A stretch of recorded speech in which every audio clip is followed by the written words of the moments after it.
Gentlemen, thank you for tuning in to another episode of the Labor Lounge. We appreciate you. Labor Lounge, that's right, we been working out. All that issue can't talk at work, we can talk about. Labor Lounge. I ain't gonna argue with ya, I'ma hit you with these facts so that you can get the picture. Hey, big man got the plan, professor got the execution, KBC is clutch, holding up the Constitution. Together we combine to bring quality content, good conversation. You don't even know where the time went, so call the pastor, call the deacon, call the good girls or call the heathens. It don't even matter, call them if they breathing. Ain't no excuse for you to be sleeping. Tell them to tune in when it reaches the weekend. Saturday nights at 11 Eastern to where you going? Oh, I'm gonna be over here listening to the Labor Lounge. Them boys, they gon' work it out. All that issue can't talk at work, we can talk about. Labor Lounge. I ain't gonna argue with you, I'ma hit you with these facts so that you can get the picture. Hey.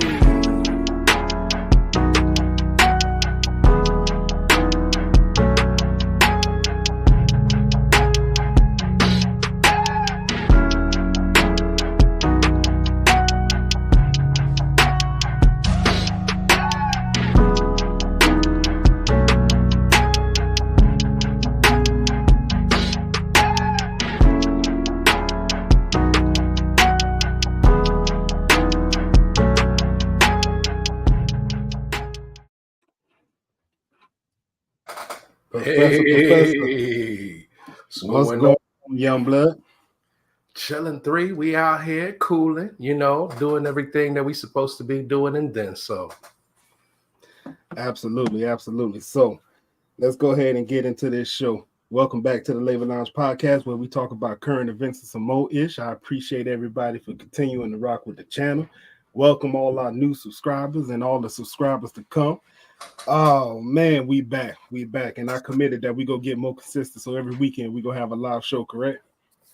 You already know, but before we already get into our little theatrics of the Labor Lounge, let's go ahead and give a big birthday shout out to the man over here, the myth, the legend, Mr. 3. Happy birthday, my man.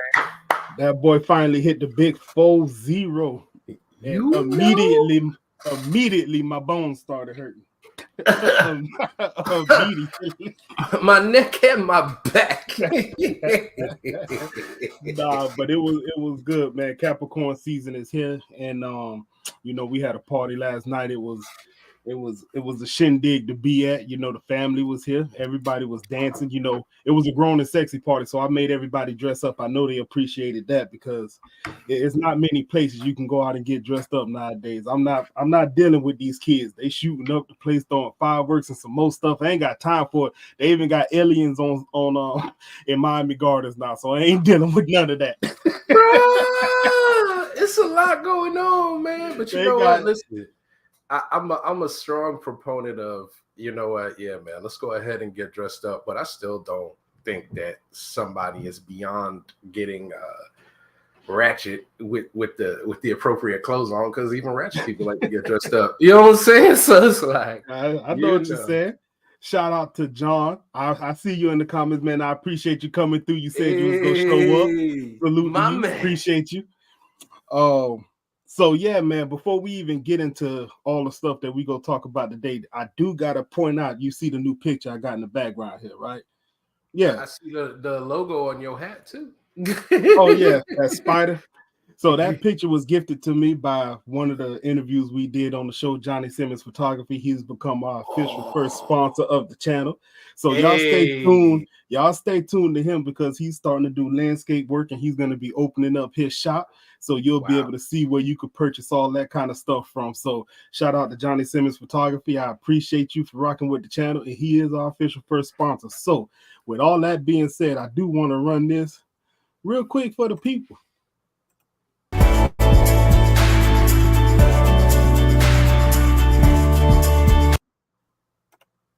Short, sweet, and to the point. Johnny Simmons Photography, operating in the Tri-County area. Y'all reach out to him. Y'all can screenshot that to get the phone number and all that good stuff. So that is Palm Beach, Broward, and Dade, Tri-County area. Yo, that's what great. This is a labor lounge first. Whoever's here going ahead and watching it, you guys are the first ones to go ahead and be with us on our first ad. That is wildly crazy. I love it. This is a beautiful thing, man. The first of many. Only going to continue to get bigger. So, all right, man. So you saw the thumbnail. Katt Williams has set the internet on fire on Club Shay Shay. I don't know what my man had going on, but my boy Shannon Sharp said he started as soon as he got into the studio. He said he was sad that he didn't have the cameras on as soon as he walked in. Damn. So that's boy, that boy Katt took off, man. He didn't waste any time, man. And I think this is one of those situations that was a long time coming. I think that's the feeling that it gave me, the way that it was rolling off like that. It was like, well, now that I'm here, let me take off. But really, is it anything new? I mean, we've been hearing these stories about Hollywood for a long time, about how these people act funny when you get up there and how they set these deals up, what they call them, these initiation rituals and all that kind of foolishness. So is it anything new that we really heard that Katt is saying, or is it the fact that he did it on such a public platform? I'm going to say a lot of these things have come out, right? But the way that they come out kind of deems the credibility sometimes for some people. So when you're getting these things through hearsay and it's like a rumor of a rumor and there's no source to it, right? Katt Williams is the first one to put it on record, and that makes it stand a little differently. You had a platform to come and talk, and you talked about these topics that you dropped. So when it comes to validity, a lot of people don't go to these public platforms in front of somebody to go and say something, right? When you do, normally it's going to be your truth when you're speaking it from that type of perspective that he was speaking it in. So the delivery was impromptu. I don't think anybody was ready for that. So it kind of caught people off guard. But from the information that I've gathered, I believe that this was something that was a long time coming. Like it was some things that he said in there that happened to him that, didn't get the type of addressing that it did. And from what I understand, he wasn't the one to go ahead and initiate this. This was in response to another event that had occurred. Yeah, so the guest that came on the Club Shay Shay before, I guess, had a lot to say. And I don't know if they directly addressed Katt Williams, but supposedly he didn't like a lot of the things that he said. And a lot of the things he said, it done stirred the hornet's nest. So everybody's got something to say. So the first thing we're going to look at today is going to be this article that I found on my favorite news app, Smart News. It's actually two, Smart News and Newsbreak. Both of them, they don't miss. So Kevin Hart, said the entertainer, Michael Blackson all responded to Katt Williams, right, via TMZ. They came out and they just had a lot to say. So let me get to the full article here so we can see this.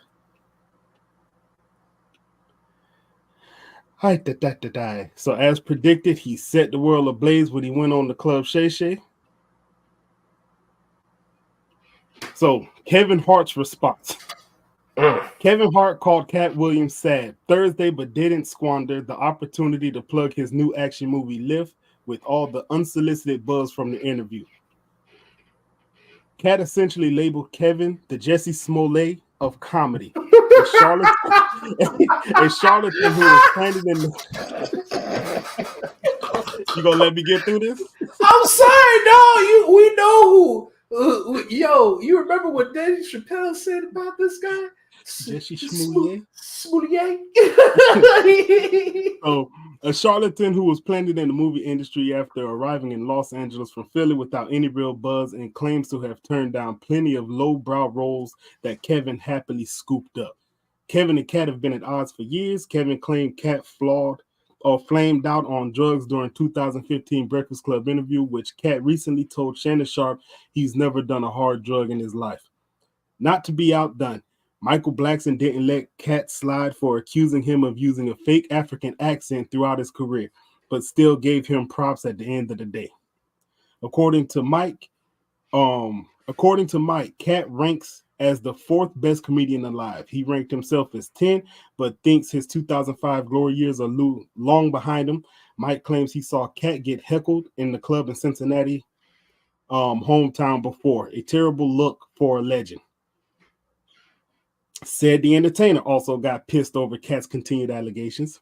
He was a joke thief, but hinted that he wouldn't be participating in the back and forth in mudslinging. Katt also got a rise out of Ricky Smiley today regarding their beef that began on Ice Cube's Friday After Next set, much like the others. He says Katt has the facts messed up. So, and Ricky Smiley went to his radio show to talk about a lot of those things. And he looks crazy because when Ice Cube was on his radio show, there's a clip that's circulating right now, and he is like, I auditioned for the part of Money Mike in the Santa Claus, and I was supposed to be Money Mike, but the part that Katt Williams got. And then he stopped and he was like, ain't that? And he was trying to do this unofficial thing that people try to influence with the least amount of words, because they know the more words they put behind it, the more committed they are to the lie in public. So he's like, and then Ice Cube was like, so I casted the parts with everybody that I felt was appropriate for the parts, and he eloquently put it like, nah, you was wrong.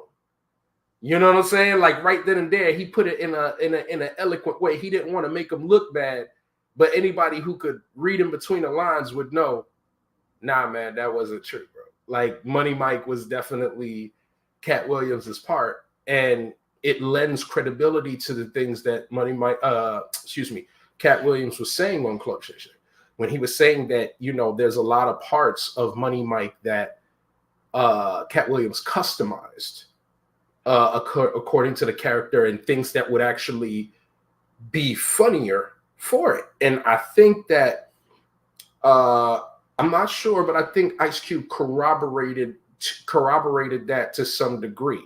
Like, he didn't write the character, but he definitely enhanced the character of Money Mike. So you kind of got ahead of me, but that's perfectly fine, because we're gonna go ahead and see what Ice Cube had to say about it. So that way we have to stumble over any words. What's cracking this show? Ice Cube. Just wanted to address. Hold up, let me see. Let me get my. See, I told y'all I'll be messing up sometime. Hold on. Everybody been checking out the internet. My man Katt Williams. First of all, I just want to. You see video? Say, we shot that movie. Nah, but let it run. 20 years ago, so people have different perspectives, and it's been a long time. I also want to say, every comedian that I've worked with, every comedian that I've put in a movie, I only put them in the movie because I thought they was funny. I thought they was perfect for the part. I tried to put them in a position to win. That's what it's all about, I don't, I look at from, Chris Tucker and Bernie Mac and Mike Epps, Katt Williams, Ricky Smiley, Michael Blackson, Cedric, Kevin Hart. All these guys I know are funny as hell. I didn't discover them. They were doing their stand-up or doing their thing, and I knew that they were great and that they could act, and that, you know, if I have an opportunity, I was going to give him an opportunity. You know, to me, that's what it's all about. You know, as far as, you know, specific things, you know, Katt was 100 on a few things. Most of what he was saying, a couple of things, you know, I just want to clarify. So this is the part that I really wanted to be at. I would have been able to get to it quicker. It almost feel like we got Cube on here doing the interview. Yo, but I mean, it feels good. You know, everybody, just want to let you know, man, this is actually a reproduction of Cube's, you know, video here. He's not actually on the show, but I feel like it, so we're going to run with it, okay? Just want to let y'all know. Go ahead, Cube. Go ahead. Here we go. Yeah. Go ahead. Ask the question. Tell us more, Cube. Bring in a new, you know, comedian. We do have them try out for different roles. So Ricky did give Money Mike a shot. But when we saw him and, you know, we kind of saw how he moved and how he was, you know, auditioning, we decided that he would be a better, you know, Santa Claus. So in other words, you couldn't get the job done and you go wear this Santa suit, sucker. Listen, he told them on the show, he was like, we were just trying to, you know, we wanted to keep everybody on the show that we had on the show, right? That's what he said that was on the Ricky Smiley show. He was like, we wanted to keep everybody that was on the show, basically saying we didn't want to get rid of you, so we threw you in the Santa Claus suit. You know what I'm saying? And Cube is a businessman and a politician, man. He just the man can't act. Yo, he didn't even say the man can't act. He didn't allude to any of that. Cube has clearly been in the industry long enough to know how to go ahead and finesse and curve and you know, move in those diplomatic ways where you're not leaning towards this or that and you're getting the answer to the question across, man. Well, he wasn't even asked the question. He was just responding. Well, no, I'm just saying he has that talent, is what I'm saying. I'm not saying he got asked the question. You're absolutely correct. He didn't get asked the question. This was him going ahead and letting it out. But the way that he lets it out is like that. Let's keep cooking. Which was, to me, the perfect casting. When we saw Mike, damn, I call him Money Mike. When we saw Katt, you know, when I saw him, I just knew that he was perfect for Money Mike. And, you know, Katt, you know, said he wrote his role, which, I mean, the role was written, but he enhanced it. This is why Katt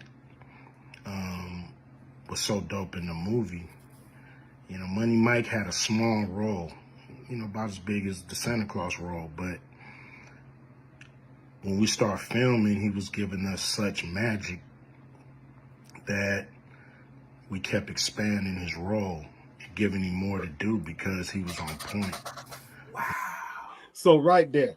So that's huge, bro. That's huge. This is where it starts to get where I say it's a little bit of crap in the game, right? Because Katt Williams said what he said. He was like, I wrote the role for Money Mike when he was sitting on the couch with Club Shay Shay, right?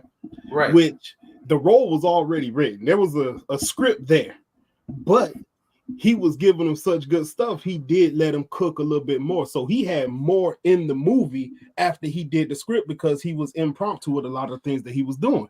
But like you say about me, I like to embellish a little bit. So you like to put a little sauce on it. A little sauce on it. So when he was sitting on Club Shay Shay, he was like, "Oh, I wrote the script for Money Mike." Yo, it's kind of true. Exactly, right? And I think it's one of those things that, in fairness, if I'm gonna give him, you know, just to keep it neutral, Katt Williams could have just been, you know, just on the, you know, when you're speaking and you're talking and the levels are high and you're moving, he's moving in that quick and fast type of way because he was saying so much. He didn't really go into a lot of detail. Now, there were some things that were in my opinion a little exaggerated, but that might not be the topic for today. Oh no, we're gonna have to get into some of that Harvey Weinstein stuff, man, because I'm gonna tell you, it's a lot of stuff that he said, and it don't have to be talked about, but I'm gonna talk about it because this is the line. 3,000 books a year?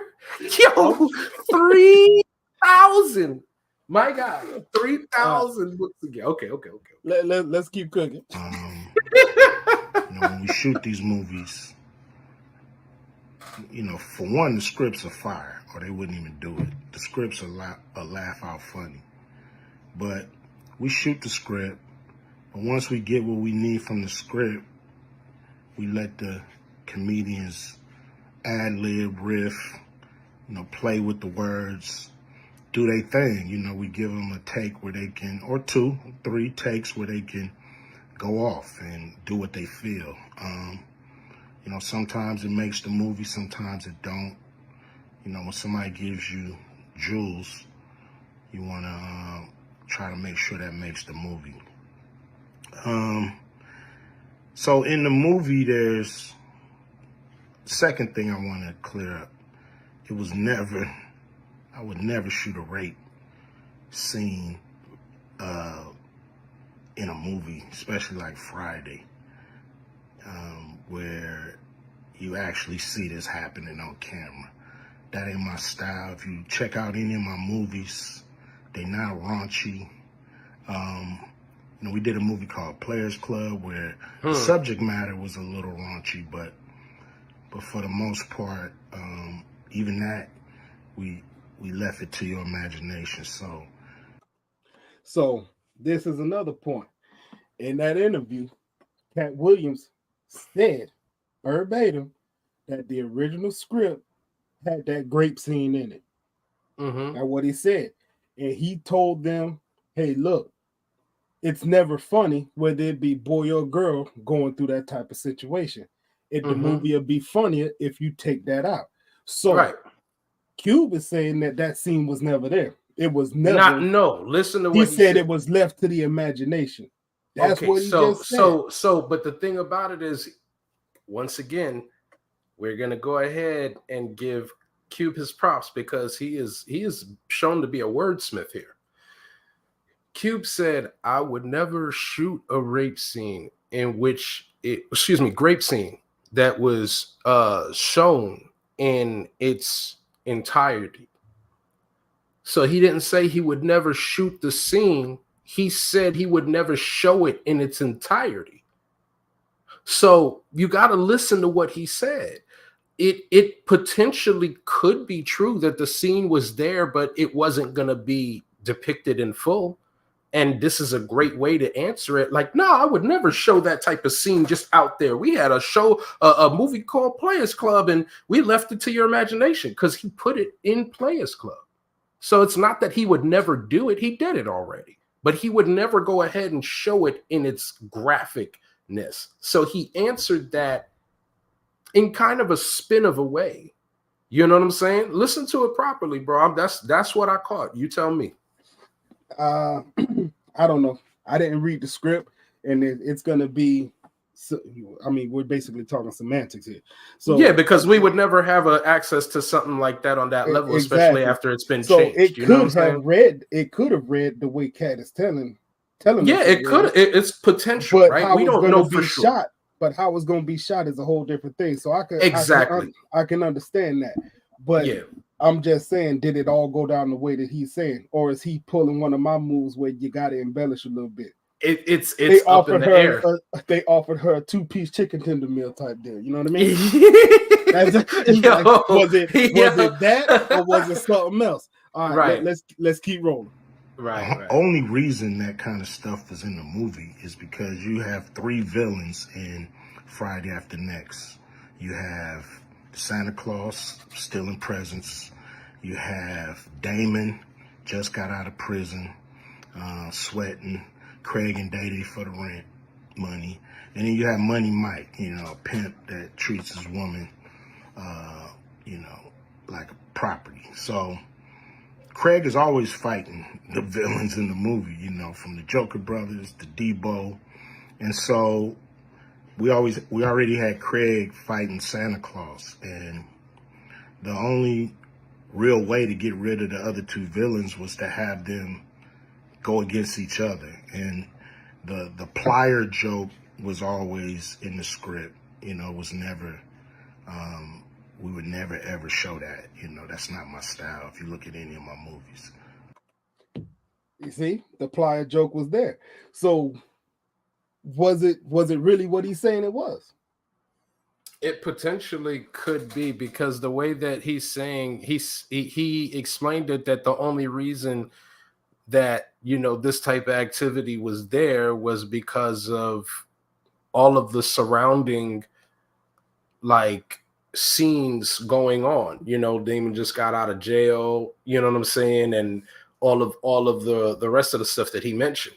He was lending some credibility or credence to as to why this was actually here, right? Yeah, but now whether or not scene was always there. You're right. He said the plier scene was always there. Could it have been after he went ahead and had a grape scene that was removed?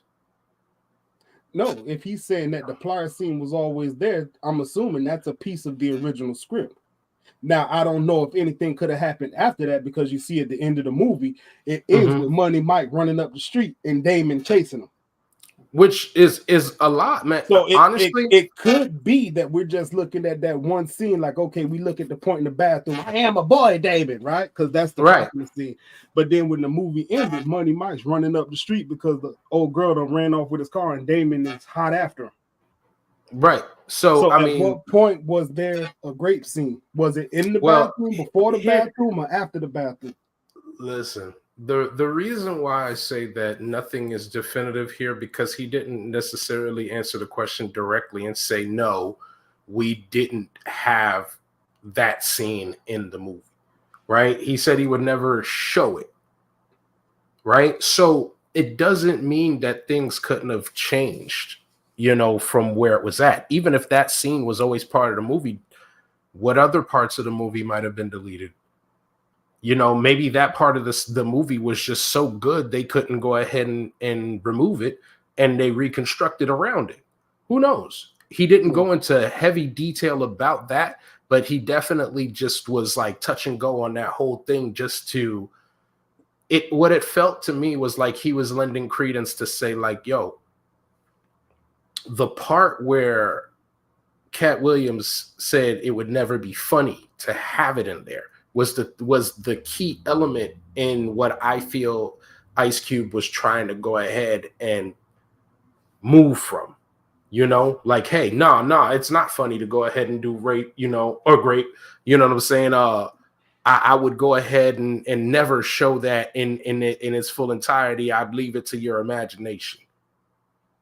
That's the feel I got. So, you know, that was never a discussion, you know. We, you know, at that point in everybody's career, you know, we would listen to a certain extent, but we wasn't gonna change the movie for any actor, you know. At that point in their career, we weren't changing the movie for any actor. That's going to be important as we keep going, because he's going to get to the back end of this rant that he's on, and he's going to tell, like, he's going to give a little bit more information, but I just want you to remember that, pin note that point right there. Okay. We do what we feel, and if it was a rape scene, it would have been in the movie. There was no reason not to shoot it. But that's not my style. I don't even like that kind of shit in movies, on camera. And so, you know, that was, to me, a little discrepancy there. You know, Katt, he wrote a lot of his part because, you know, like I said, he was giving us jewels, so we were keeping the camera rolling. He was coming off the dome. He was coming prepared every day to steal the show. You know, that was his mission. And, you know, that's what he did, you know, with the movie. And it launched his career. you know. And I'm proud of the movie. I'm proud of all the guys who've, you know, come through, you know, a Q Vision production and went on to do bigger and better things. And look, you know, a lot of people are talking about pay and how much they was paid on these movies that were extremely low budget. You know, most of these guys work a couple of days, you know. And when you're doing a movie, there's over 100 people working on the movie that need to get paid. Most of them got to get paid every day.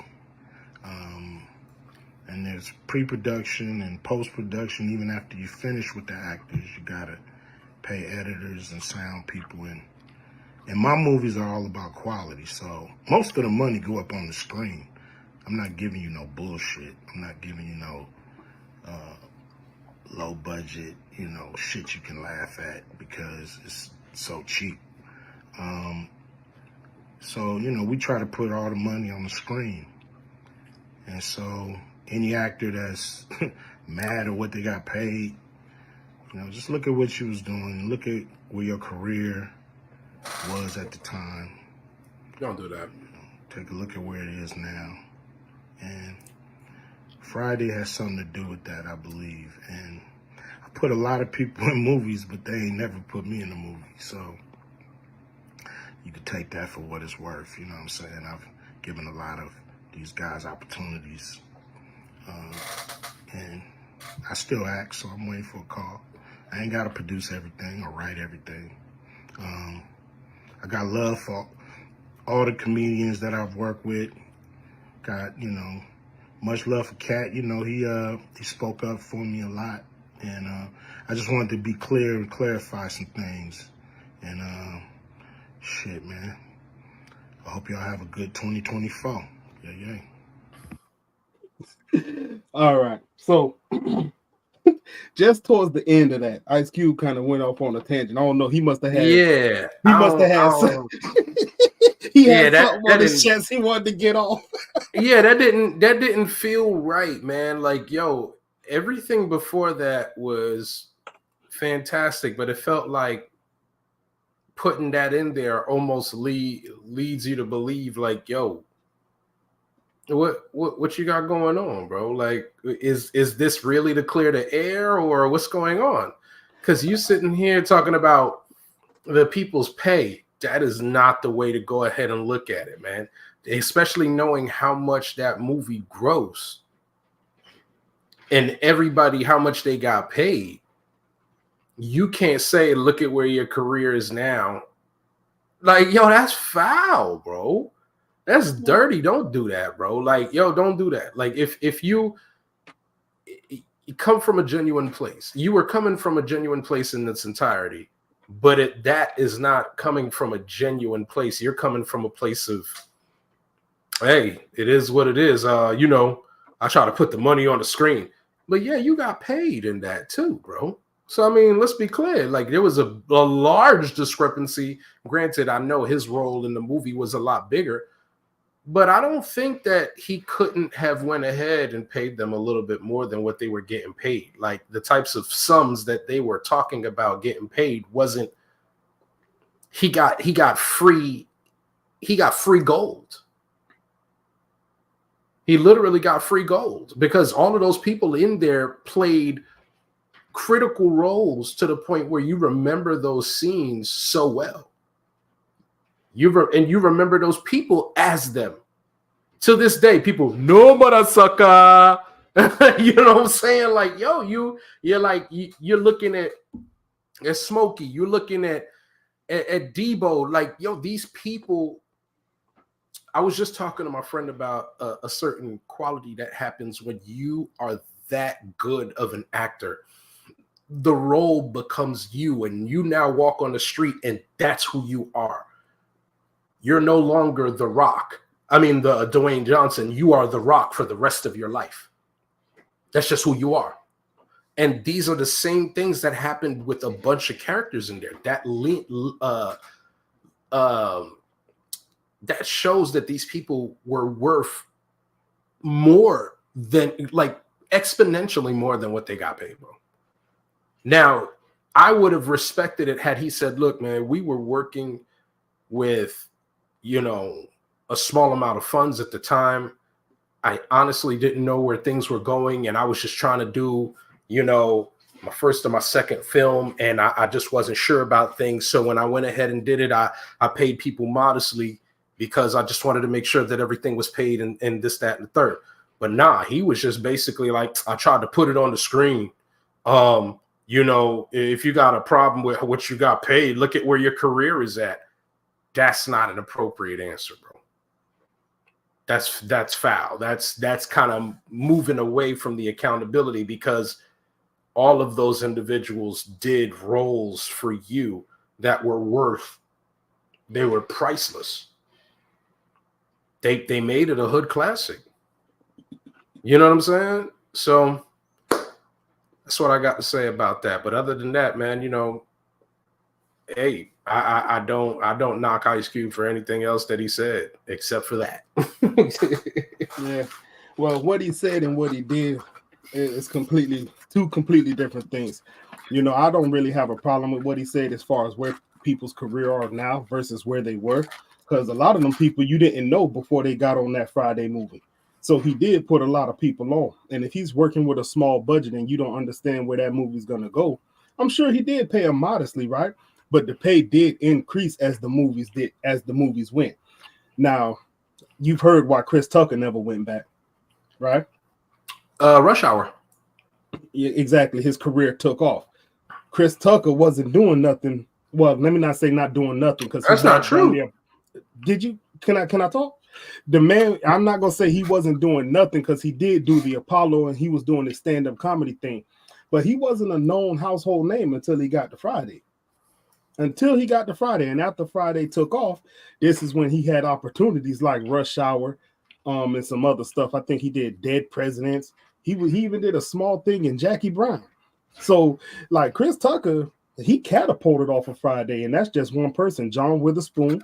Money Talks. Yeah, he's done a lot of movies. Tiny Zeus Lister, R.I.P. You know, his career took off of Friday. You said The Fifth Element? I didn't say The Fifth Element, no, but that happened for Chris Tucker too. Nia Long, what was she doing before Friday? But Phase on Love, it's a lot of star power that was built off the back of Friday. So, like, the opportunity they got, it was like a door opening. You had an opportunity to walk through it. Chris Tucker did. He didn't come back to Friday. And John Witherspoon, before he passed away, said that's the only reason he didn't come back, because he was worth too much money at the time. Yo, but at the same time, the pay didn't increase, though. And I think that's the thing that where the disconnect is, because you were doing several renditions of this and you were still trying to pay these guys pennies on the dollar. No, John Witherspoon said he got more for number 2 and 3. That's the only, and that I can't quote that. I don't know. I remember seeing that video where he was like, the first movie they did get paid light, but then the price went up and up as the movies went on. But you also look, Cube said he tried to put it on the screen. I understand when you're running a business. The man said you got post-production, pre-production. He goes, long after the actors get through, there's still a lot of cost that goes into making a movie. So now I'm not going to sit here and try to pocket watch, because I don't understand anything about that business, but I can understand that there's some money being spent on the back end, that these producers and people doing the editing, them people get paid on a day-to-day basis. I get that, but I think after that, he probably had a larger budget to go ahead and drop on it, because they seen how well the movies did. And I'm not sure, right? This is just my pure opinion. I don't know that putting it in the screen is a good enough excuse for me, because he's not the only person that makes a movie, and everybody else has the ability to go ahead and make a movie and pay the people somewhat accordingly. You know what I mean? So it's like, if they have this going on, what's the real issue? And if the real issue is the budget, then just say it. You don't, because he didn't want to say that it was a low budget BS, this, that, and the third, but that's what it sounds like to me. Yeah, but I disagree with the statement that other movies are paying people a court. There's a whole actor strike right now. They've been This is true so to a degree, right? But there's a small percentage of these actors, according to the people in this strike, that are getting the money that I think you and I are thinking of, right? When you say pay people accordingly. Some of these background actors and people who do some of these sitcoms and they're not necessarily the main crews, they're saying that they can't afford to pay their bills, so on and so forth. You're right. I did hear that. Yeah, so maybe we're looking at it like, if you look at the Friday movie, the draw to that movie was really Ice Cube. He was the draw to the movie. It wasn't until next Friday where people was like, man, I gotta go back and I want to see Pops. People were expecting Smokey, but then he brought Mike Epps on. And then he had a little bit of star power in it with Don DC Curry.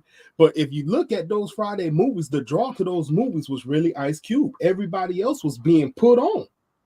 I mean, literally getting it from the mud. I could say that for Friday, but I don't think it would. Yeah, Friday after next and or next Friday and all that, they were definitely looking for the cameos. So who was a bigger star than Cube in the Friday series?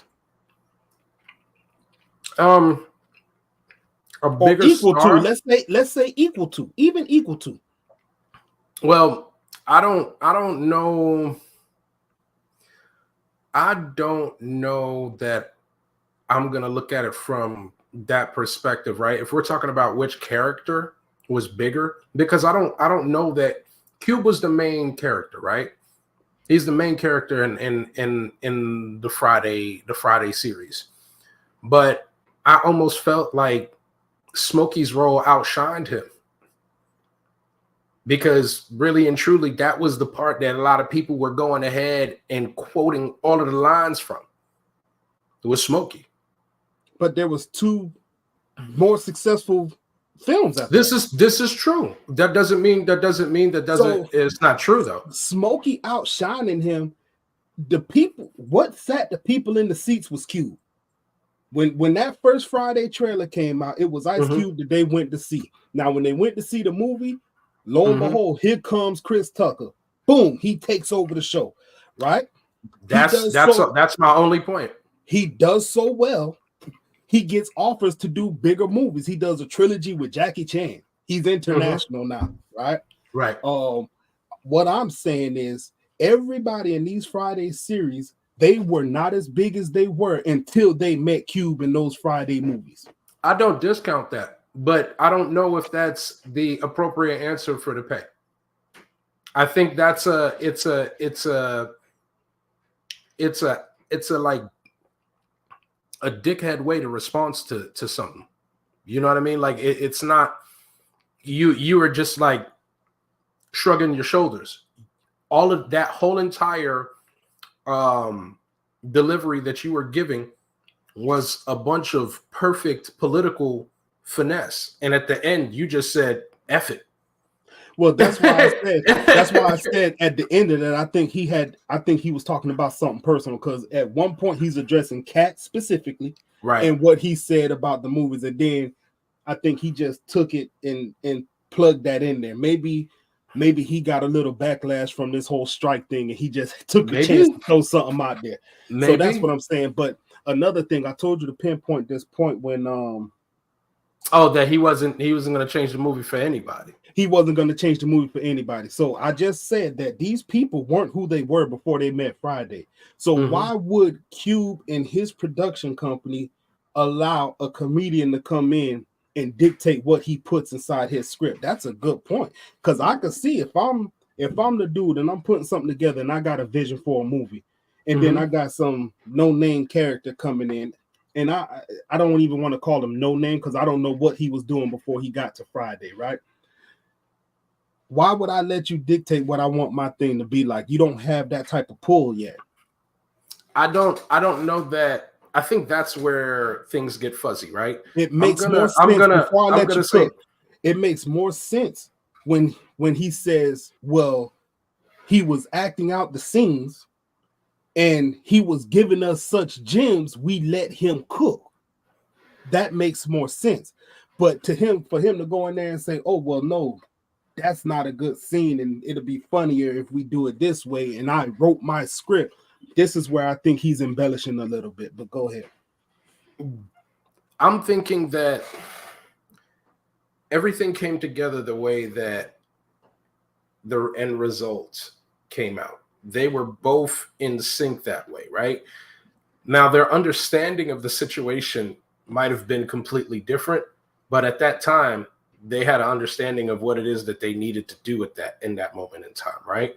So here we are. I think now we're having two guys explain a moment that they both experienced, and you could see that they both explain it differently, because the impression that Katt was getting is, hey, man, every time that I go ahead and do something, it's changing the role of the actual character, and it's building upon that. Like I'm building the script, because everything that I'm doing is going in there. And it's almost, and it could almost, I bet you this, don't know for sure, but I bet you that Katt might have said words to Cube, and Cube thought about it and said, you know what, that's a good idea, and then did it, right?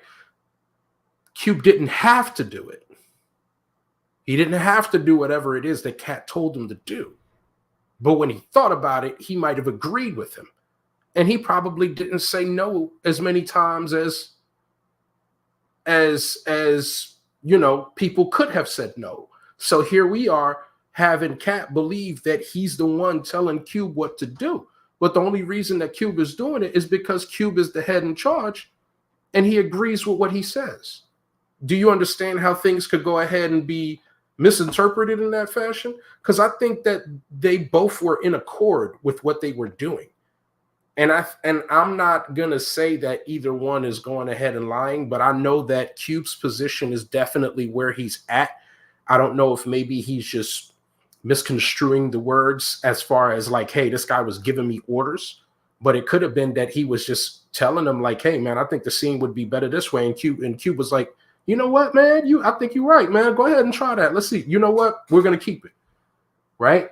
Doesn't mean that Cube, you know, so that's my thoughts. So a couple of hot topics inside of that interview, because I'm glad Cube came out and said something, because I'm gonna be honest with you, Katt Williams went out there, he shook up the hornet's nest, and a lot of people are saying a lot of things, but I think out of everybody that's saying something, I think Cube has a little bit more credibility than most people when it comes to this type of situation, because he's being blackballed supposedly by the NBA, right, with his Big Three program. Yeah, so you're right. I do want to ask, what do you think about what Katt Williams said when he was talking about Steve Harvey's hair being a man piece? What do you think that's true or false? I think that's an absolute fact. You think it's a fact the man was wearing a wig on? I think it's an absolute fact, and there's a lot of things that lend credence to it. You know, there were certain situations that they were speaking on where all of a sudden this guy has a whole hairpiece and then he just goes straight bald. So like there was no transition. There was no low top. There was no trying to keep it. My man just said out of there. Right? All those years we was trying to keep our hair straight like Steve Harvey, man, and he was out here cheating the game. Yo, he was cheating the game, bro. Listen, man. He started it was a Beijing movement. Just like there's a lot of people in the industry that are corroborating Katt. There's a lot of people corroborating that Steve had a hairpiece. And so it's like people are saying that we walked in on him and, you know, certain times, and, you know, it was, hey, man, I don't know. I have no clue. But I think, based upon the surrounding evidence that has floated around my way, I think there's a lot of credibility to that, bro. All right. So next, what do you think about Michael Jackson calling Chris Tucker Christmas, and that was his nickname?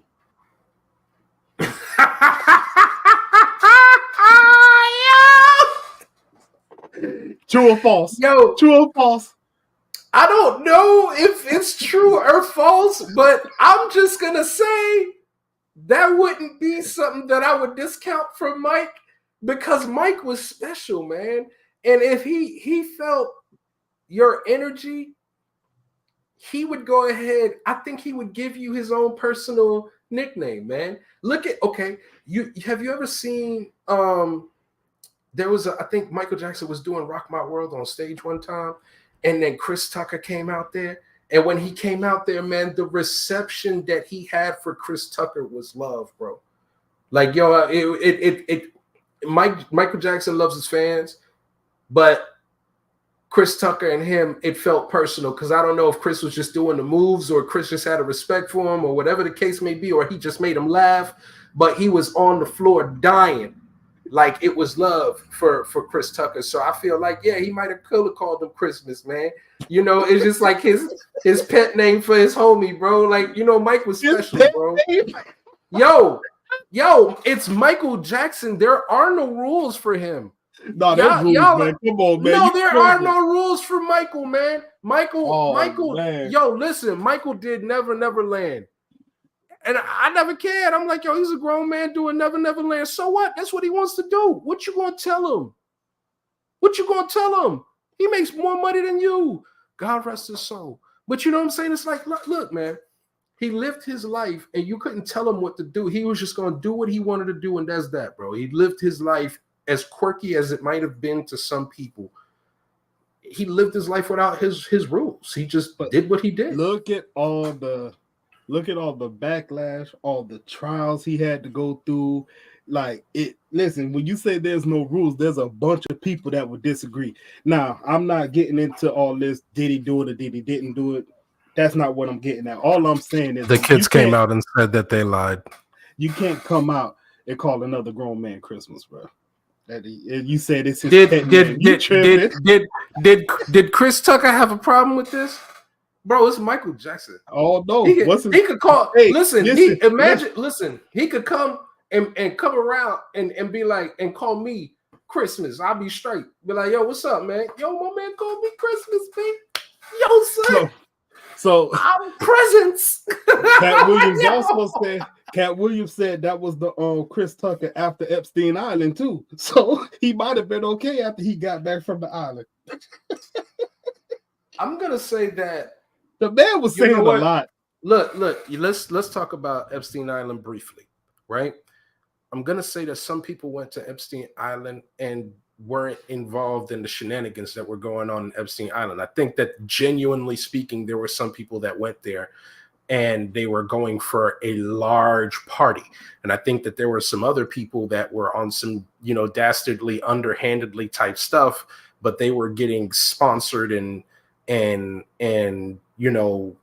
publicity from this during the early evening times, and then the shenanigans would happen behind the scenes afterwards. That's my opinion of things that were occurring. I think everybody went there. There's a bunch of people on that list that I don't think would have been involved in those types of shenanigans, but who knows, right? But that's my honest opinion. All right, so that was fun. So we got Chris Tucker being called Christmas. We got Steve Harvey wearing the man piece. Kevin Hart is an industry plant who wasn't doing anything before he got to the game. He didn't put in his dues. Yeah, Michael Blackson is an African using a fake accent. Yo, I've always thought that though. Come on now, man. Let's be clear. Yo, there's sometimes. Yo, I think if you ever look at some of the performances that Michael Black and let's be clear, I've loved some of the material that Michael Blackson's had.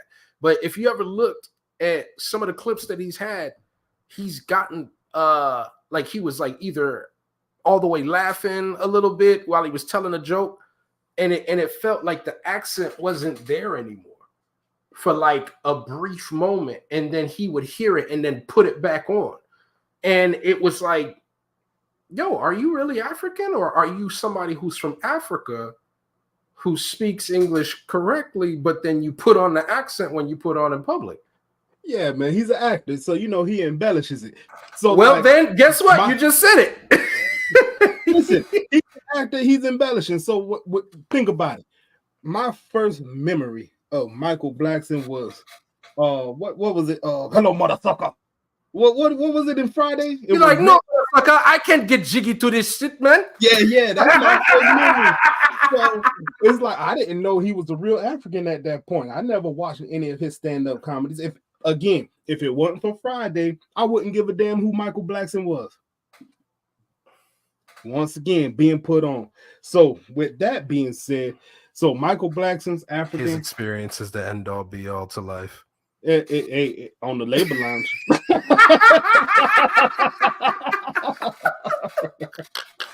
So, he called.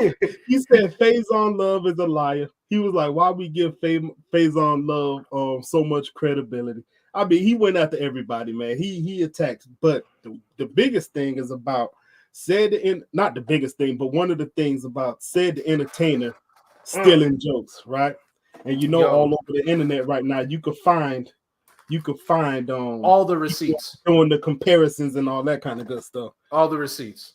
But there's also a comparison that came up, and I think people have been stealing jokes for a long time, because what I really truly think what happens is you'll have somebody like, let's say me and you, let's say I crack a joke on you right now. I go this whole skit, I crack a joke. We got 469 subscribers and we chasing 500. Hopefully we can get it before the weekend's over. So we doing that. I say a joke is funny as hell. The right person hears it. They take it. They put a little skit to it. Now all of a sudden it's funny. Many moons up the street or up the road. Here it goes. We pop back up. And we had this same joke. I'm saying, oh man, they stole my joke. So I think sometimes it just be like people who are at a different level. The right person sees it and they take it and make something happen. It could be. And the reason I say that is because of this clip right here. When I was little, I had like a little stuttering problem. Yeah, I could never get on the school bus in the morning. It'd be like, excuse me, is this the school bus? Bus driver, Ricky give me a Smiley. Or no, Bernie Mac. So I told my mom, I said, Mommy, no, my mother said, I know, stop spitting on me, boy. I know, don't spit on me no more. So the next day, we went to the bus stop, and you know, my mom said, boy, go ask that bus driver what you normally ask him. Like, hurry up now. So I did, you know, I said, excuse me, is this the... He's ready to close the doors again. My mother jumped away and said, hey, how come you don't let my son on this bus? Bus driver said, because he always teaching me. So we know that classic joke, right? Mm-hmm. Supposedly, that came out before the Kings of Comedy. So was it stolen? Yes. There you go. So here's the thing. Let me tell you something, right? Me and you telling jokes is one thing, because we're not comedians, right? Mm-hmm. So if somebody hears something that they hear that we say, and we're on the street, to me, that's material, right? I'm not in the industry. I'm just a funny guy. I just say things all the time and people laugh. That's material. That's gold, right?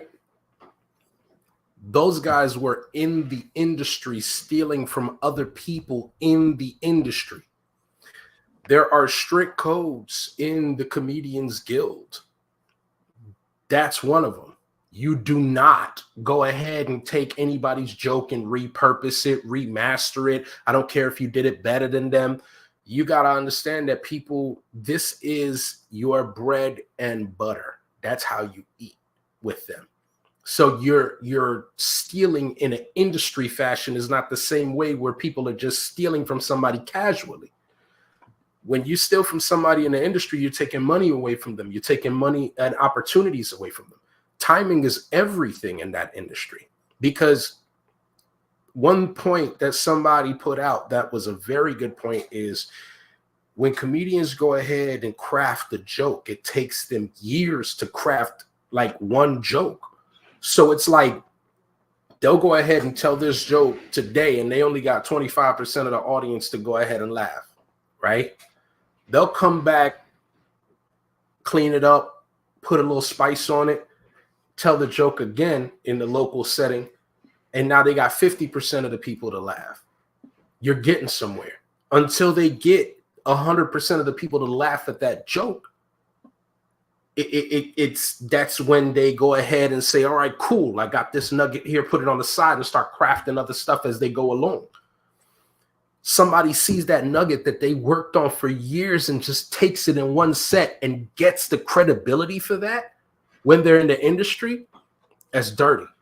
You have no credibility anymore, because that is part of the arsenal, is creating your jokes, tailoring your jokes, and making them legendary. And that's how you put food in your mouth. So, yeah. Well, I never gave Ced the Entertainer too much credit. Like, he wasn't one of my favorite stand-up comedians anyway. I think he was better in his sitcoms. Same with Steve Harvey. I don't think he had a little following in Comic View. I'm sure he did. I'm talking about me. Like, he didn't do it for me. Like, when I watched the Kings of Comedy, if it weren't for Bernie Mac, I wouldn't be able to sit here and say, oh man, that was good. Because if somebody brings it up, I'm going straight to the Bernie Mac set. I couldn't tell you what D.L. Hughley said. I couldn't tell you what Ced the Entertainer said. I can't tell you none of the jokes Steve Harvey was doing while he was up there. But if you ask me about Bernie Mac, I'm going straight to them kids that he was talking about. I tell your partner he can't have no milky cookies? Bro, you can remember everything that man was talking about on stage. So, yeah, that's just my viewpoint when it boils down to it. But if he did take that joke, it don't make or break anything for me, because I think Bernie Mac is a GOAT. But at the end of the day, I think all these comedians are stealing jokes left and right. But I'm gonna tell you, in this comedic world, all of them act like some little punks, man. They out here, it's like all of them fighting. Like, why the comedians can't get along? You need to clarify, because back in the day, comedians are not the same like the new age comedians. Yeah. Well, today, back in the day, comedians all they were do gangsters. is fight. All they do nowadays, it seems like they fussing. Oh, you did this and you did that, and we didn't get along. It's like, man, I wouldn't be a comedian looking at this world. I think it's situational. I think it's one of those things where everybody feels obligated to have to respond. Like he stirred up like a universal fire. So yeah. I don't know. It's like, man, this is something that they always do. I don't find this to be that common of a thing that just happens all the time. But yeah, I think it's one of those things that just triggered everybody. So now everybody's on the internet trying to have a comment. But the one thing that nobody's saying is that he's lying. Nobody's directly coming out and saying that he's lying. No, so they're just saying that he's hating, he's bitter, he's this, he's that, but not that. That's not true, because that says a lot. All right. Well, I've had my fill of Katt Williams for the moment. So what I'm gonna do is I'm gonna take a quick little commercial break here. But before I do that, I'm gonna run this sponsorship one more time. Once again, shout out to Johnny Simmons Photography for sponsoring the channel. Thank you for the new picture that I have up top. Remember, he's serving the Tri-County area. That's Palm Beach, Broward County, and Dade County, Florida. Wait, let me get this right, because I'll be messing stuff up. I keep telling you.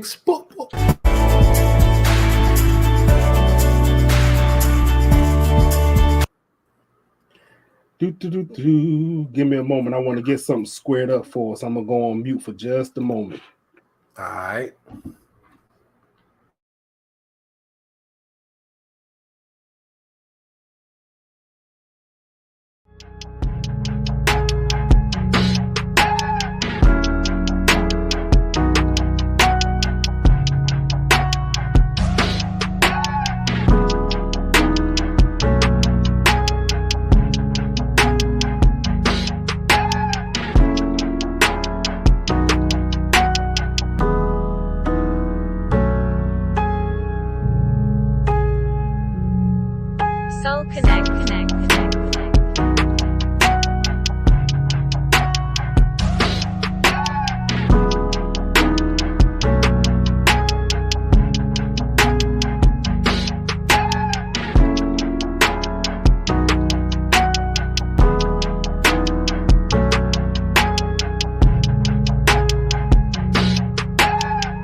All right, we back.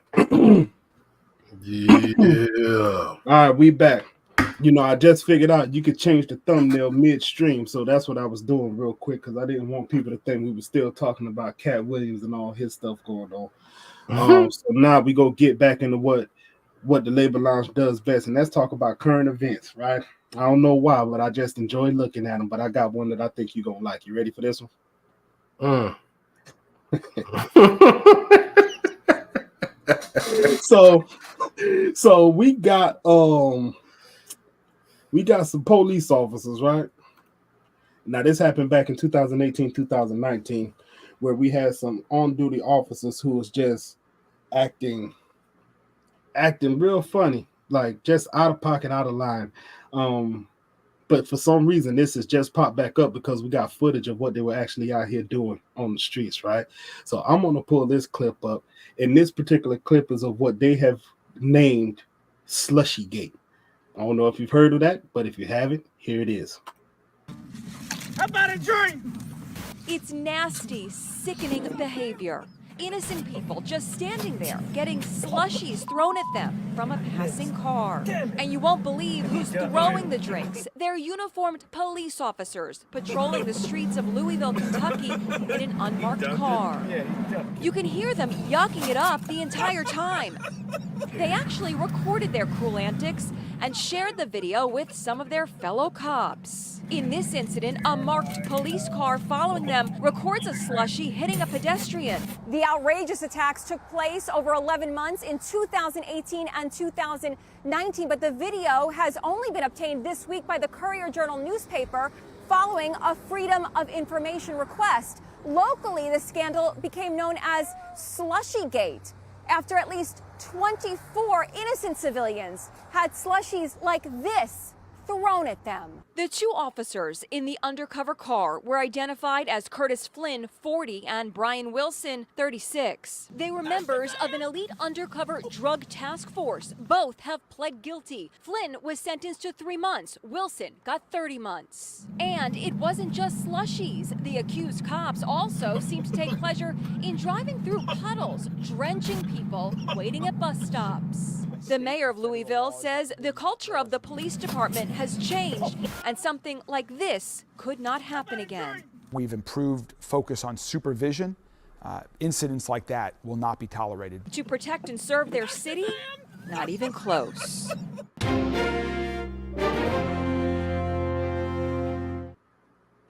So that's from Inside Edition. They have named this Slushygate.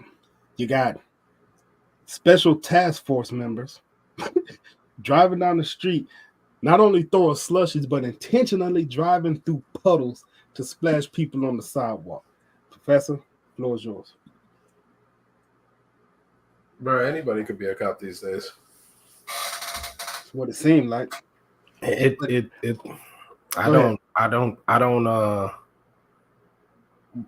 kind of legit speechless. Like, yo, for real? Like, y'all would. I know you're gonna abuse your authority in other ways, you know, but dude, you just sitting there. You ain't got nothing to do. You ain't got nothing to do. You riding around and you purposely buying multiple slushies so you could throw them at people. That's what you're doing. And everybody wants to talk about, you know, crime being this and crime being that. But if these guys are riding around throwing slushies being part of the crime, how are they out there cleaning up the city? Does that make sense? Like, I don't get it, man. None whatsoever. And the thing is, they're not out there cleaning up the city. If anything, they're littering because now there's a slushy cup on the road. I hate you, bro. I mean, that's a fact. And not only that, if you go back and look at, these are some of the reasons why you have some of these, you have the distrust of the police. Now, this wasn't even out. This just came out maybe a little bit over a week ago where we got the footage for it, right? But things like this have been happening for a long time to people. You go back to the 80s, the whole NWA era, right? Where these police was out here just kicking people, beating them up on the street, whatever, for whatever reason they wanted to do. This is just new age where they're throwing slushies at people for no apparent reason. So now I'm supposed to respect the police? I just got hit in the face with a freaking slushie. Now, and then God forbid, right?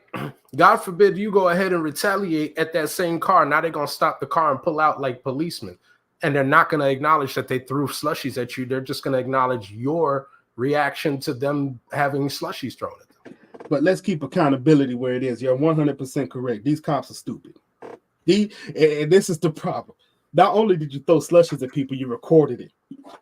Yo, with your uniform on. But at the end of the day, look what I just did while I was driving up the street, man. Watch this. This is funny. Yo, I'm gonna say that they didn't know that they were gonna get caught because I think there was another car behind them, a cruiser, that was recording their antics. So they were gonna get caught regardless. This was just beautiful that they had all the evidence there. So they didn't even think that they were gonna get caught for something like that. Over 5 years for the footage to come out. What did they say, 2018 or 2019? So 4 or 5 years. Freedom of Information Act. Yeah, so it took all that time for that to come out. But you got the police out here throwing slushies at folks, bro. I just thought that was ridiculous. I was like, man, if I ain't seen it all in my day. And the thing about it is, my thing is this. If you are an agency that makes it hard for somebody to get the video for that, I think there should be repercussions for that. Because why is it that every time that they go ahead and make it difficult for somebody to get the video, only to find out that it's damning evidence, they get away with that? Nobody cares about that. Yeah. That's a bad thing because the mindset of them is toxic. If you're wrong, you're wrong. Hand over the footage so we can see it. Don't try to hold on to it and hide it, because that's the same question that you ask us. What, you got something to hide? Yeah, you got something to hide? Because it makes the whole police force look bad.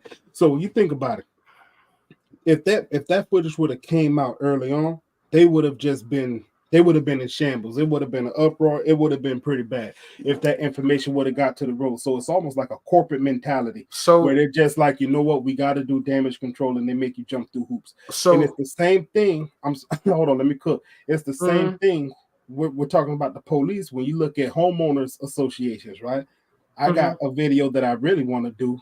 I'm not gonna do it tonight. Because I want to put it together, make sure I got some facts straight. But they make you jump through hoops to find out where your homeowners association money is going to. You can request it, but it takes an arm, a leg, a blood stamp, and a piece of your liver to get that information. Yo, is that the part is the footage what's gonna make the police force look bad, or is it the actual act that occurred? To them, probably the footage.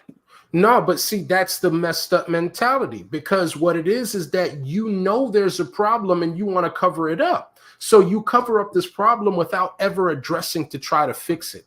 See, it's one thing if you're trying to cover up this problem so you could clean up in-house, but they're not doing anything to anybody. So at the end of the day, it's a toxic mentality for you to have, where you're sitting there and saying, oh man, this footage is damning. No, your officers are damning. It's time for you to go ahead and call a spade, right? Because a company is not going to say, hey, 3, the footage of you doing this is damning. They're going to say, if anybody brings it to their attention, they're calling you into a room, tapping you on your shoulder, and they're getting rid of you. Every other company will go ahead and deal with their employee accordingly, except for the police. They don't deal with their employees accordingly. They every time that these people go away, if you ever look, when they're saying how many complaints that this person has had, there's like a laundry list of complaints for these people that have never been addressed. They go ahead and have the complaints there. They see they're piling it up. We're talking about in the hundreds, the super hundreds. Like it's not like, yo, you would think after 10 complaints, you would look into your officer, right? Because after 10 complaints of an employee, he would be fired.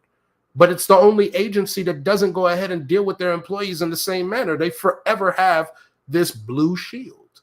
It's a toxic mentality, bro. It's a cold world. So super. And excuse me, damn. In true fashion, I knew that this would be one to get your blood boiling a little bit. I hate you.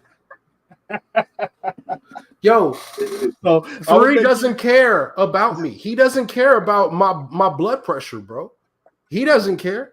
He's sitting over here. He's stressing me out on purpose for y'all entertainment. If anybody cares about me and y'all have a problem about this, please go ahead and email us at the Labor Lounge, at gmail.com. Attention. He forgot the damn email, y'all. Y'all saw the hesitation.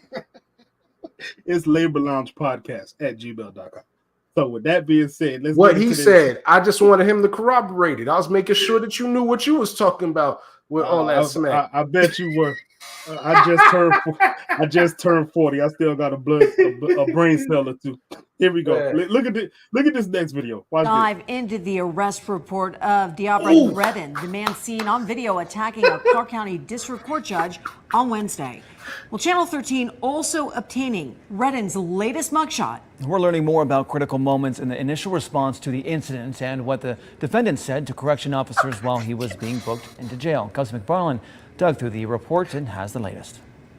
The arrest report paints a chaotic scene with blood spatter and documents scattered across the courtroom. And we've just learned the judge and defendant will reunite in just a few days. Judge Mary Kay Holtis filed an order today ensuring she will have the chance to sentence 30-year-old Diablo Redden on Monday, ordering officers to transport Redden to the courtroom by any and all means necessary. I think it's time that he gets a taste of something else because I just can't with that history. Judge Mary Kay Holtis told police she was about to sentence 30-year-old Diablo Redden to prison when the 6-foot, 190-pound man leapt over her bench and attacked her. Holtis said Redden knocked her out of her chair and slammed her head against the wall before ripping some of her hair out.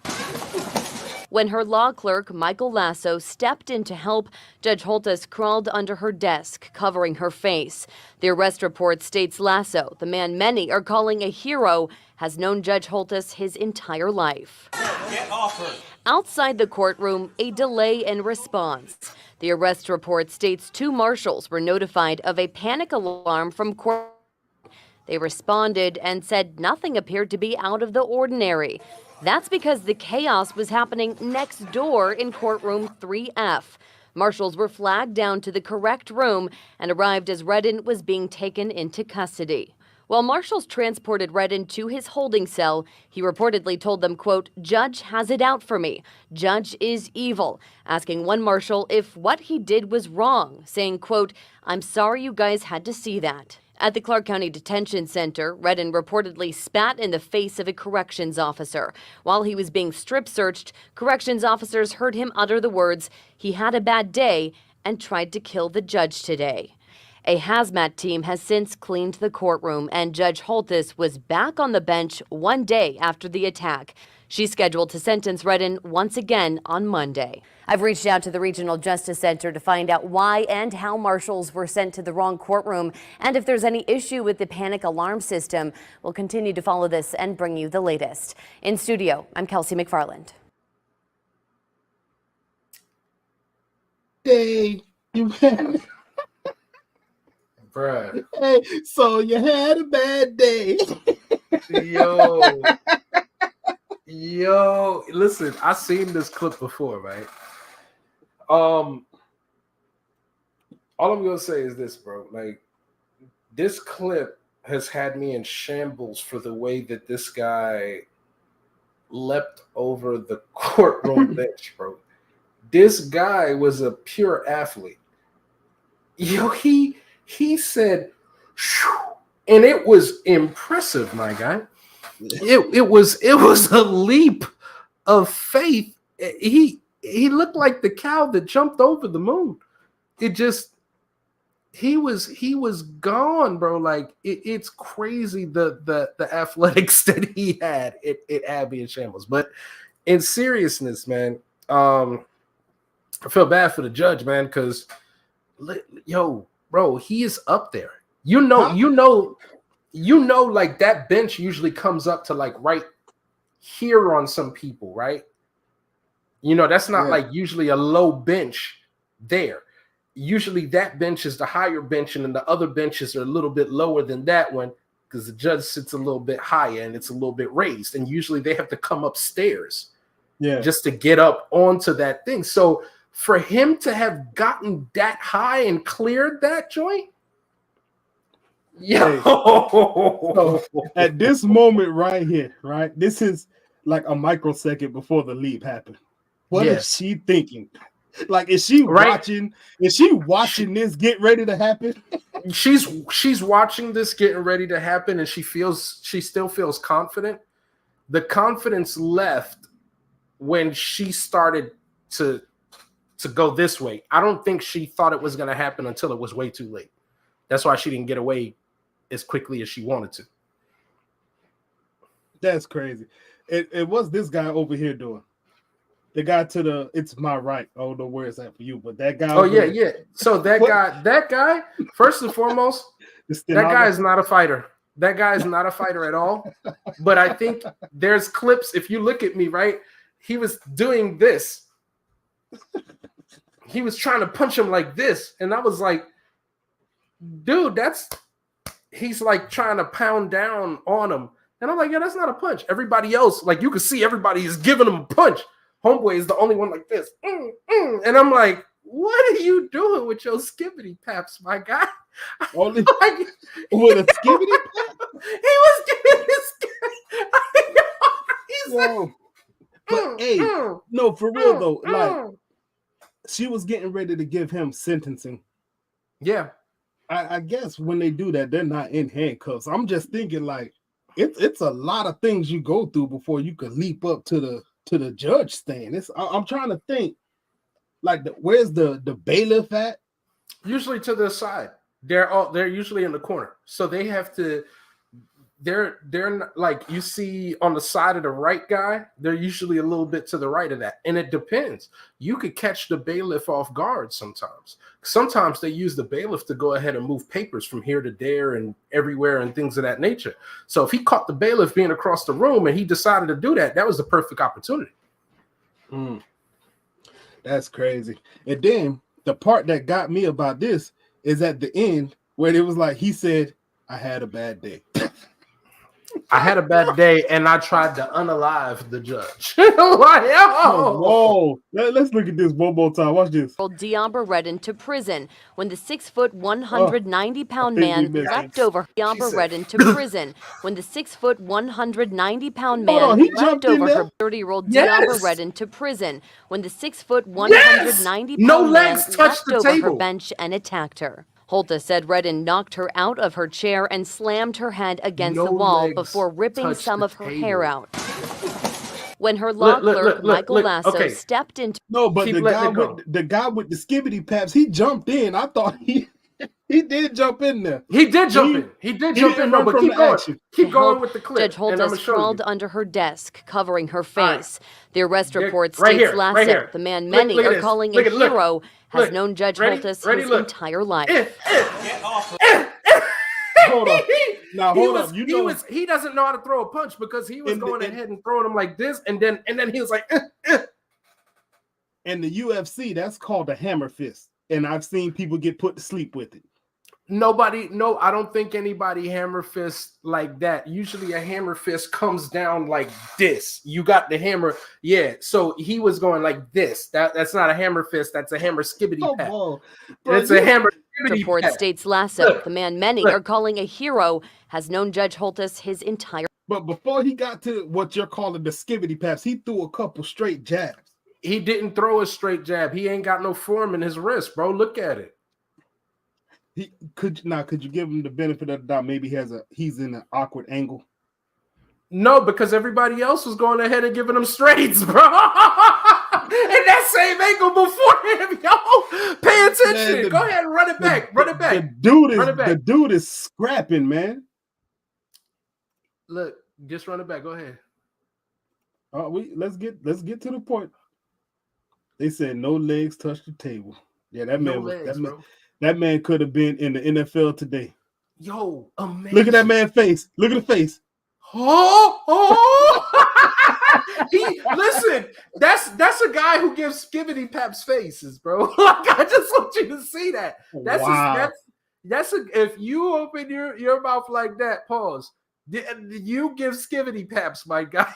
Skibbity paps. Here we go. All right, look. Redden to prison when the 6-foot, 190-pound man leapt over her bench and attacked her. Holta said Redden knocked her out of her chair and slammed her head against the wall before ripping some of her hair out. When her law clerk, Michael Lasso, stepped in to help, Judge Holtas crawled under her desk, covering her face. The arrest report states Lasso, the man many are... Now, Lasso was throwing some blows. Lasso you saw that, right? throwing them blows. Lasso was throwing them blows. calling a hero, has known Judge Holtas his entire life. Limpress. He's also hitting him in the back. Outside the courtroom, a delay in response. The arrest report states 2 marshals were notified of a panic alarm from courtroom 3G. They responded and said nothing appeared to be out of the ordinary. And they need to update their system because it pinged them to the wrong room. Yo, that was definitely tragic, bro, because they had to be flagged down to the right room. And anything could have happened because he had access to the judge. All he needed, look, God forbid, all he needed was one good moment because he slammed her head into the wall. If he slammed her into the corner of the desk, it could have been a wrap. And he got a patch of her hair. And he had way too much access to her for that. It could have been super tragic in that moment. So, listen. In my closing thoughts, this is what I'm going to say to this. All that action he got going on, jumping over the desk, getting at the judge.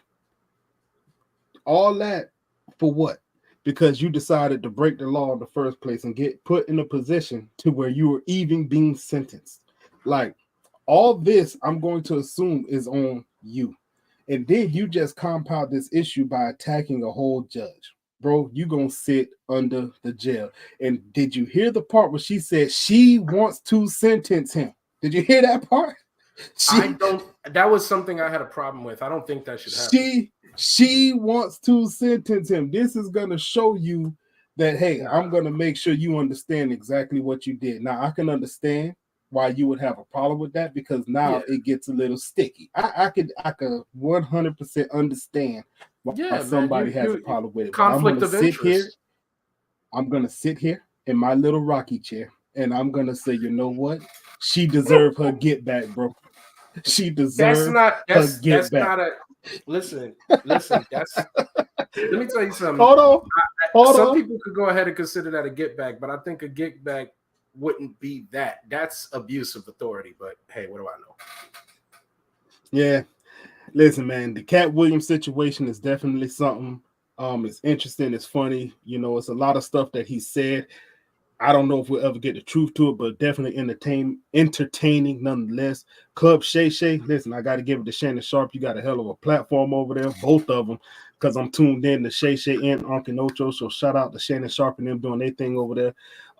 Thank you for bringing us some clips to look at. Ice Cube, shout out to you. But to the officers throwing slushies at folks, you know what? What happened to them? What did they say ended up happening with them? 3 months and 30 months. 3 months and 30 months. So nothing too tough, but at least they're not on the police force anymore because they didn't really. I mean, the abuse of power is really the big thing. But you're throwing slushies at people, and like you said, if somebody retaliated, they would have responded like police, and you wouldn't have been able to do nothing to them. So, definitely abuse of force there. But that's all I got for tonight, Professor. You want to close us out? Yeah, man. In this world that we live in, man, it's very troubled waters to go ahead and navigate, man. And I think people just need to have a mental health check, man, because a lot of people are suffering from certain things and making them act out in certain ways that are uncharacteristically putting their worst foot forward. And I think there's a better way that we could go ahead and do this, man. I'm not sure what's going on with people, why everybody is feeling like it's okay to go ahead and act out in certain ways. That gentleman who leapt over the judge's desk definitely needs some attention. He's going through a lot, and you could see it by the words that in the word choice that he has. It's almost like he wants to do good, but he has some type of imbalance that's keeping him from going ahead and doing the right things. And he's saying things in a weird type of way that would be patterningly disturbing. As far as the police officers, man, you know better, and I really, a lot of times, man, it might seem that I'm biased against police officers, but I think that there are good police officers out there, and they don't get enough credit for the things that they do. They're not the litmus test or the actual the people that we look at or the stories that come up. It's always the rotten eggs and the bad apples that come up. And when I see those things hurt me a lot, because you're looking at a person of authority going ahead and abusing their authority. And these are the people that we're supposed to be respecting and that are in charge of our lives at certain times. And I don't want anybody that's throwing slushies at anybody else in charge of my life. If anything, I would much rather be in charge of my life and object to anything that they say because of their questionable characteristics. Katt Williams, man, you know, this guy, we didn't speak on his philanthropic efforts, and they are far and wide. There's a story about Katt Williams on every corner of this planet, and it's wildly crazy for that guy to be, you know, $1,000, $2,000 tips, or it wasn't even tips. He just handed people money because he just appreciated them. And he, you know, that is the thing that we should be focusing on when it comes to Katt Williams and his efforts, instead of the things that he says when he's getting these things off of his chest. Yes, this is, you know, it's drama TV. It's, you know, it's wild, it's enticing, it's sensational. But realistically, the things that are more sensational is what he does off of camera. You know, the guy takes care of multiple children. He goes ahead and looks out for people. Anybody, there's testaments to him giving 15 racks to Boosie, a whole bunch of things. So if I'm going to go ahead and try to remember our brothers here, we're going to go ahead and uplift them in the most positive sense there. So with that being said, 3, I'm closing out. Unmute yourself, sir. First of all, you ain't gonna talk to me like that. You could have said that nicely.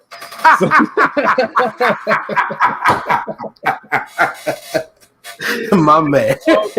So that's this episode of Labor Lounge Live, man. I appreciate everybody for rocking with us. Thank you for tuning in, subscribing to the channel. Once again, we're at 496 subscribers, trying to hit that 500 mark. So the next 4, we appreciate you. Come on in, sit in the lounge, and we can talk about whatever it is that's interesting in the world. Until next time, we are out of here. Professor, get your weight up, man. Stop. You need to stop with the damn taking accountability. That man don't need no mental health check. He put himself in jail, bro. I said what I said.